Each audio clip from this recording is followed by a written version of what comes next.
Dans les rues dévastées d'Alep, Abdo déambule à l'inconnu. Elle raconte au téléphone ses rêves d'enfant, brisés par 4 ans de guerre. Je rêve d'un pays libre, sûr et digne. Je rêve que les enfants reviennent, que tous les réfugiés rentrent au pays. Mon cœur est serré à leur vue.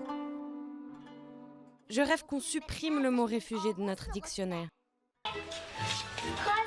Racha, cette petite Alépine de 9 ans, est l'héroïne d'une série tournée dans les ruines de l'ancienne capitale économique de la Syrie. Pendant les 30 épisodes diffusés cet été sur Internet, elle imite une femme adulte qui survit dans la tourmente du conflit. Je ne partirai pas, et tant que j'ai encore du souffle, je ne bougerai pas d'ici, jusqu'à ce que Dieu décide que c'est l'heure de mourir ou de vaincre les oppresseurs.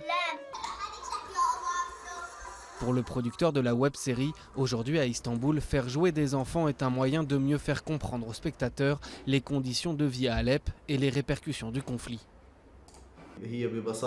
C'est simplement une enfant qui vit dans ces conditions, dans cette situation, et elle a grandi plus vite que son âge. Elle s'est transformée en femme avec des enfants, un mari, des problèmes quotidiens. Dans cet extrait, Abdo raconte qu'il faut faire attention à l'eau et que laver ses vêtements est précieux. Pour produire la série, tournée dans les quartiers rebelles d'Alep, il a fallu filmer dans une ville bombardée quotidiennement par le régime syrien et en proie à des combats meurtriers. Ce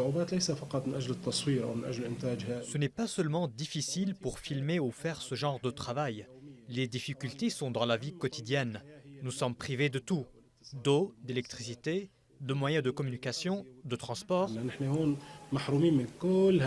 Entrecoupée d'images de la prospérité d'Alep avant la guerre, la série exprime surtout la nostalgie de ses habitants pris au piège.